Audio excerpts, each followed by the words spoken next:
because it's the most incredible story. And also, I grew up very near where the story is set. I'm from Disley, which is it's just on the border of Cheshire and Derbyshire. But Eyam is a place that I visited as a child and knew the story of how the village had quarantined itself in order to not spread the plague to the rest of the county. So, yeah, it was something that resonated very strongly with me as a story of something that where I grew up. But also, when I read the book, I just was completely transfixed by Geraldine Brooks' writing. I mean, I just thought it was amazing. I mean, it was just such a kind of wonderful journey.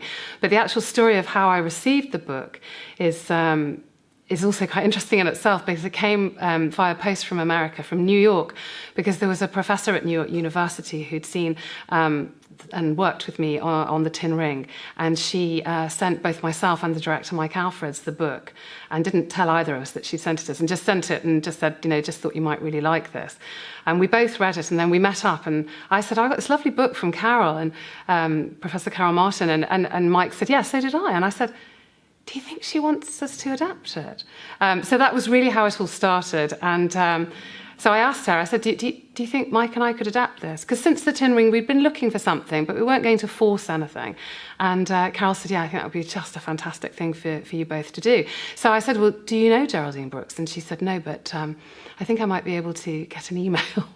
So she did, and I wrote to Geraldine, and Geraldine replied immediately and was just wonderful and just said, it's a really arresting idea, and you know, well, let's see what we can do. So that was it, really. But once I'd read The Year of Wonders, I then went through the canon of Geraldine's work as well. I think there's just a couple that I haven't read. So, yeah.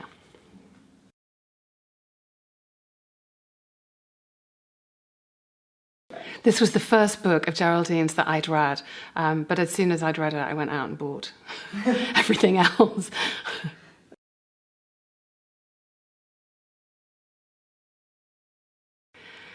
It's been a very long journey because I work at the university, at Northumbria University, and this has been part of my research for the university, but it's taken time, and to adapt the book takes time, because it's like whenever Mike and I are working, we think it's a good story, but you don't know if it's going to be dramatic, and you never really know until you start adapting it.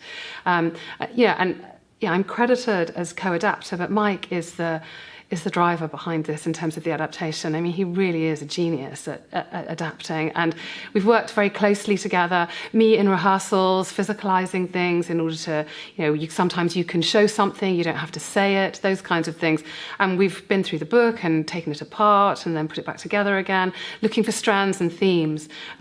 So we've been doing that really over the last 4 years. Last year we managed to come together and do a little bit more work, so really by then we had pretty much a script, but we're always editing. Even now, always in rehearsals, you can edit as you go, and even actually with The Tin Ring, and that's 5 years. We're still editing, so it's an ongoing process. So there isn't really just one moment. Probably getting the funding from the Arts Council was the most fantastic moment, because that really did allow us to go, right, this is really happening. And, the Lowry and Salford have been incredible. They've moved dates to accommodate other things that were happening, and have supported this work along the way. So I think the collaborative team behind this, and also the Forge, people who are really invested in the work and are driving that work forward. So you're kind of working, although it's a solo piece, you're working with a huge team, and that's, and that's like this. It's tight and it's trusted. It's really, that's joyous.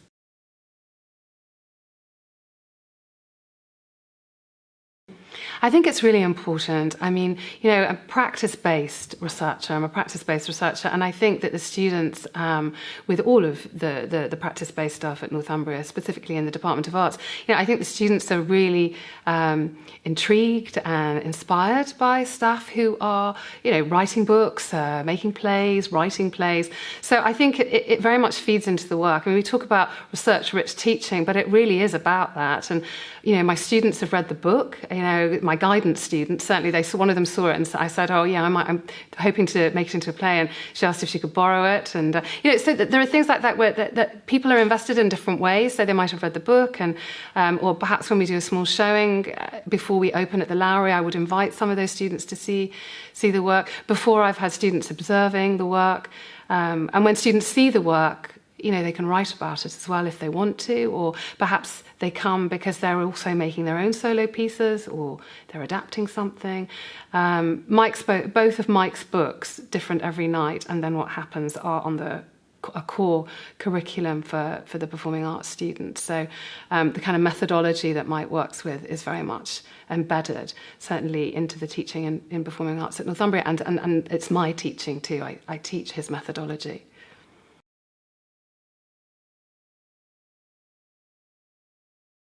Yes, I mean, he was a visiting fellow. He's actually a visiting fellow. It's a 3-year tenure, and then you can renew it. So he's just completed 6 years.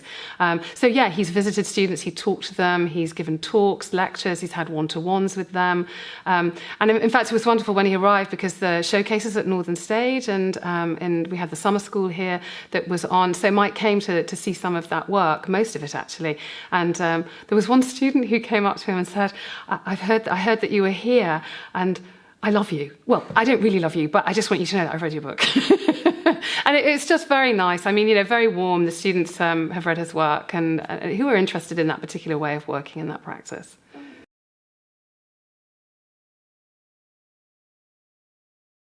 Do I feel Anna is a modern woman? I think Anna is a strong woman. That's what I would say. She's intuitive, she's instinctive, she's got empathy, but she's three-dimensional. She feels jealousy. All of the things that make us human. That's what Geraldine has made so beautifully. That is what she is. But she's a very strong woman, and I think it's not just about fighting all the time, it's about understanding. She says, one of the lines in the book actually is about choices that women have, choices that we make. And I think she embodies that brilliantly as a character, as a role model, actually. So I don't know if that makes her modern. She feels modern. But I think it's the strength. I mean, in that particular period where she's set, so it's 1666, the 17th century, I mean, she's a hard-working woman she's lost her husband, it's hard. She's having to, work. She's got a flock of sheep. She works serving she works, she's a housemaid, all of these things. So she's a worker. So she has a very clear, strong work ethic, but that's to survive. She's in a very small community, but she's been taught to read, which is interesting. So her world has opened up through that. She can then use her imagination.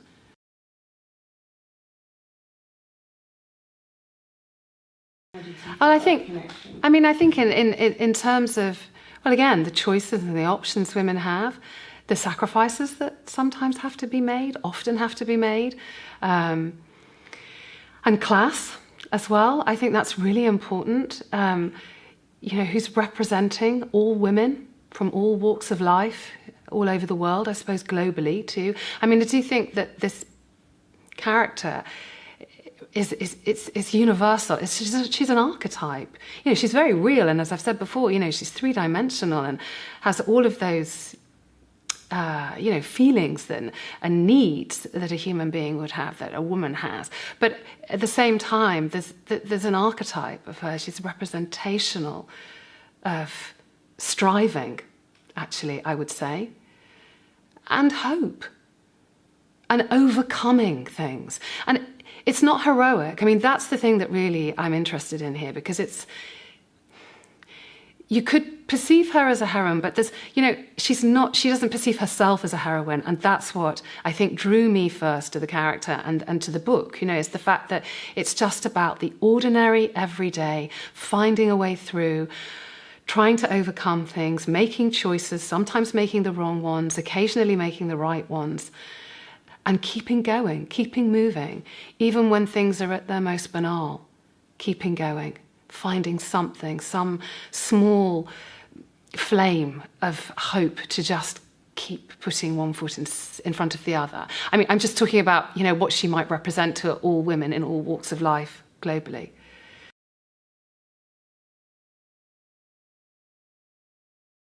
Oh gosh, I have such admiration for this character, and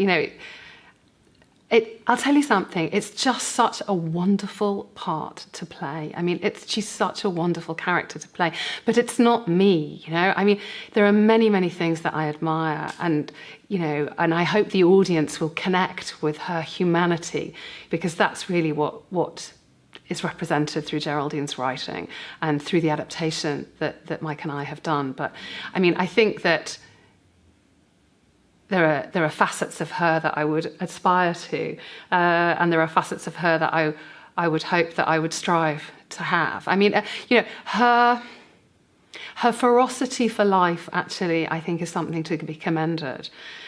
And it's not to say that there aren't moments when, that's in doubt.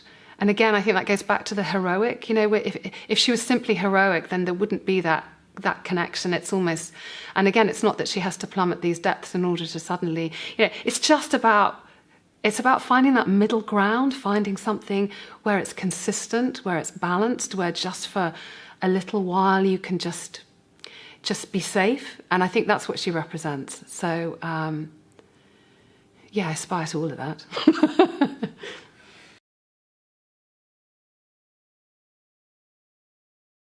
It's her sense of her thirst for life, for knowledge, her interest in other people, actually. She's an observer, so her interest in observing how others are conducting their lives, how she might gain knowledge from that, or, it might influence her, and equally where she might think, actually, that's not something that I want to emulate. So, I think it's her ability to observe, to empathise, to have hope, to keep moving forward, and her generosity, actually, And I think, now I've listed all of that, what I admire most about Anna is her honesty and her loyalty, because she is the embodiment of truth.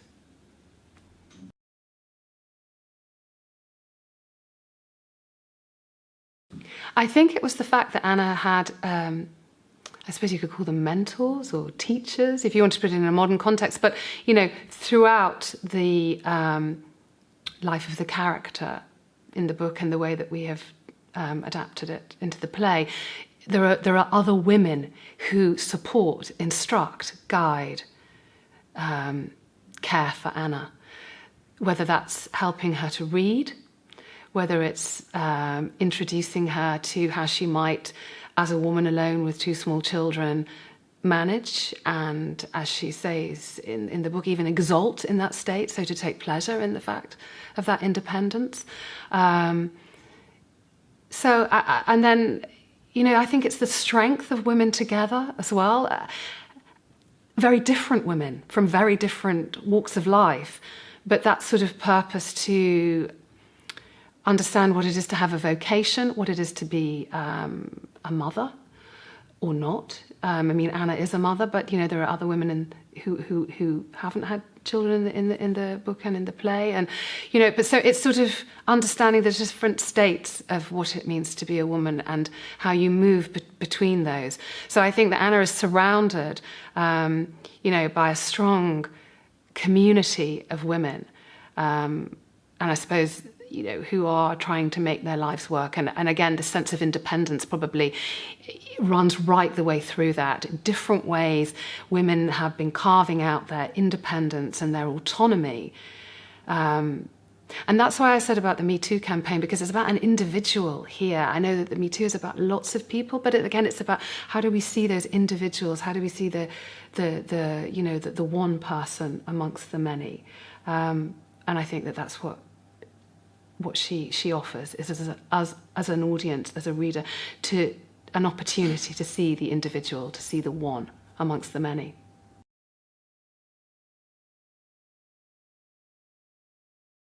Fantastic working with Mike. I mean, he is, for me, he's the best director. He's just wonderful. His expertise, his knowledge, his care, his detail, his relentless need to allow the actor to be liberated is just extraordinary. Always enabling the actor, giving power to the actor, and that's wonderful. The tremendous craft and the rigor that he instills when he's working with people and when we've been working, and for me, it's incredible to have him, I suppose, in a way, all to myself. It's a real privilege. We really.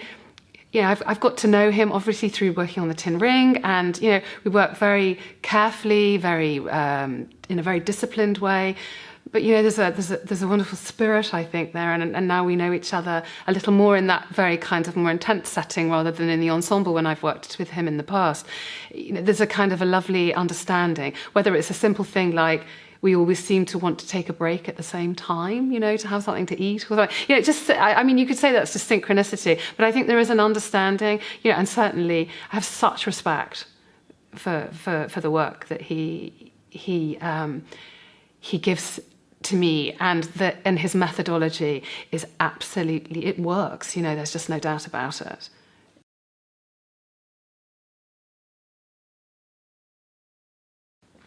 How did we go about it? I think, well, obviously we'd read it, and then we started talking about the themes. Clearly, Anna was the central focus, and we knew that it was going to be a solo. It would be very different from the work that we'd done before on the Tin Ring, but at the same time, it was still had some similar constraints, so it would be a solo performance. And we just started working through the text, really, looking at the themes, finding sort of threads to offer a through line, where she begins in the play and the adaptation, where she ends up, and her journey through that, so offering the audience some sort of link. We had to write to Geraldine because obviously there are many, many more characters in the book, and we had to ask if we had permission to not have all of them because it was just impossible. One of the main things that was very different from the work that we'd done before is that this is Anna telling the story, so it's from her point of view.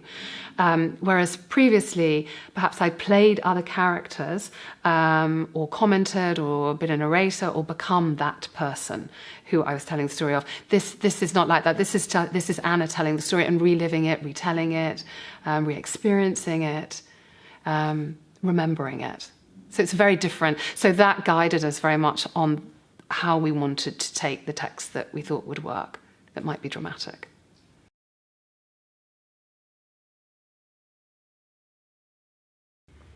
Well, I hope so. The Tin Ring has toured now it's been invited to 14 countries, and I hope that Year of Wonders may, be given some of the similar opportunities.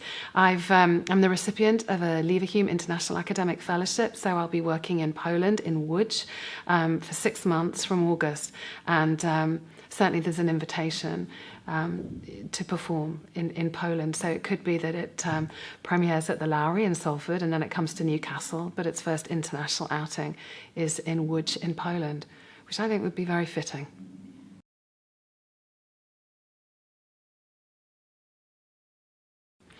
So the rehearsal process, normally when Mike works, and when I've worked with Mike before, it's a 7 to 10 week rehearsal process. This particular phase now is 3.5 weeks.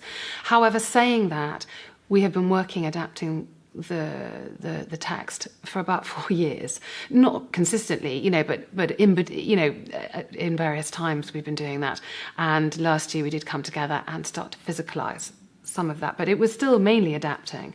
So it's a much shorter period of time, but I've lived with the script as we've been adapting it. So I think there's a sense of absorbing the work as we're going along, because the reason for a long rehearsal period, it's not just because it sounds so intense. There's a reason for it, and it's about absorption of the work. Mike's methodology is very much about taking the work in, allowing it to settle and to drop into the body, and often having a break before maybe even opening, or certainly after opening then there's a break. I mean, the way that this works, and with my work at the university, that works very well because, you know, I do get breaks and then return to the work. But you know, we work very hard. You know, we start at 8, we meet at 8 o'clock, we start warming up at 8:30, and we just keep working until we're finished, really. So today it was 7.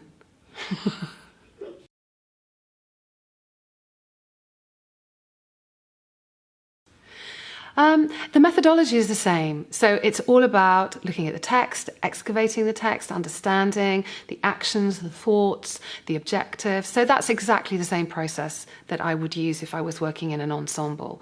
There's an intensity, I suppose, because you don't really get a chance to sit out and watch other people working, which can be incredibly, of course, that's really beneficial because you get other ideas. And certainly when I was working in Mike's ensemble, often the rest of the ensemble would work out your character, so you got an opportunity to see how other people's imaginations might interpret the character that you were playing.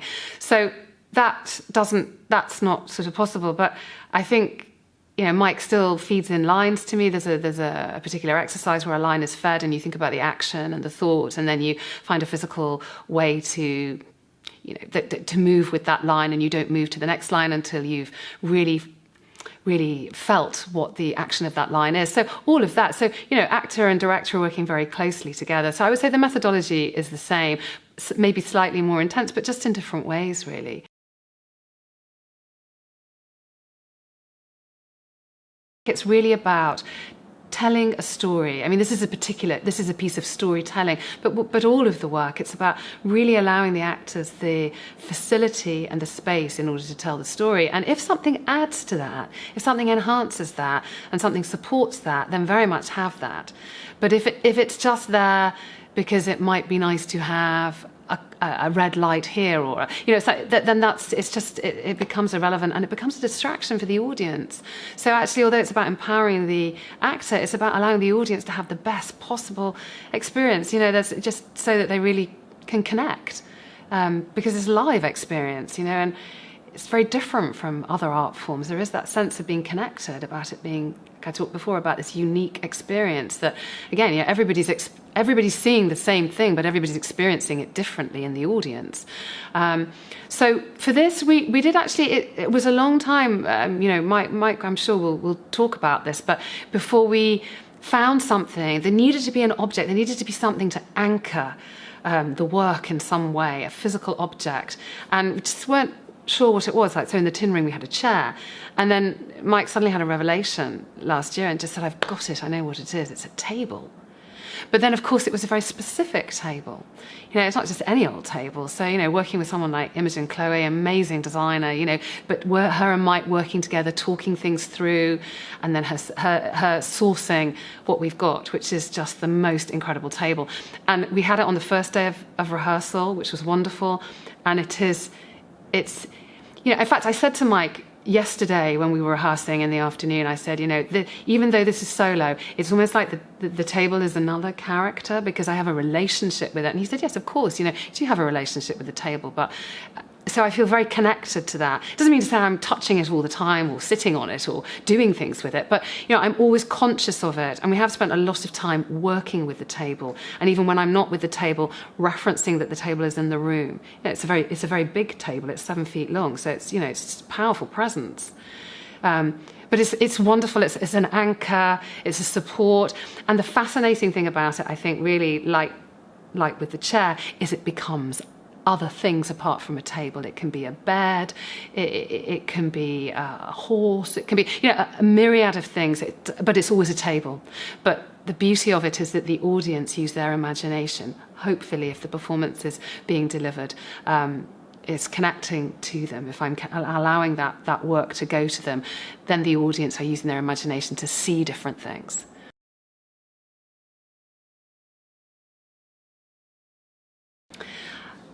Well, I'd like the audience to take away that they've been part of a world, that they've experienced another world for, you know, just a short period of time, that they've connected with a story. I suppose a sense of hope is very important, I think.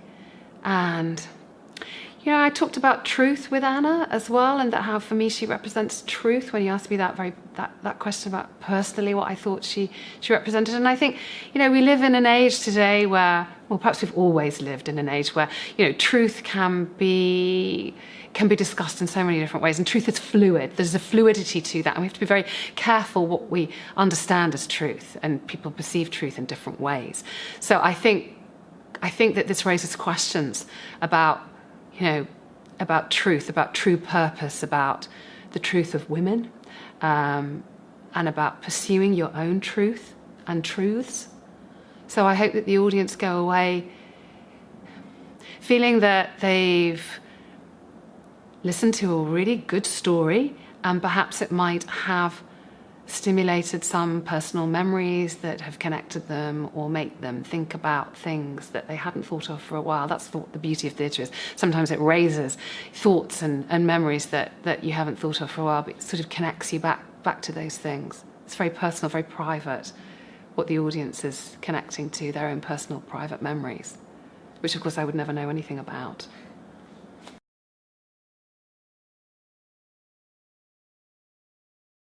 Well, Mike's first book is called Different Every Night, and that is really what you try to do. The work is all about trying to be spontaneous. Clearly there's a structure, but about understanding that you have a different audience every night, so you don't, as Mike would say, reheat last night's dinner in the microwave and present it or serve it. Yeah, that you really do try to understand the energy of that audience, who if you can see the audience. Often in Mike's work, or certainly with the Tin Ring, I could see the audience. So you try to connect with them, who they are, who they might be. So it's a very special and unique experience, but I would think that probably that's, any actor would say that that's what you're trying to do. You're trying to create something unique with each audience that comes, so that it's a particularly specific, special experience that you've had.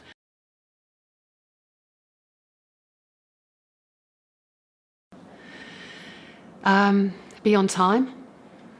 It's crucial. There are very practical things like being on time, being prepared, doing your work, being focused. There's things like that, practical things. Keeping going. Trying to be objective, I think. It's very difficult, especially as an actor, because you're using yourself, your body, that's what you're using. So to get that sense of distance, that objectivity, and understanding that, whether that's being able to self-critique yourself as well, safely and well and supportively, or whether that's being able to take rejection when you don't get work, you don't get jobs, on a more continuous basis possibly than in other professions, but just to keep objective about that, to keep going, to keep that sense of an understanding of what it is you want, really. About being generous, I would say be generous, be open, and be free, and play.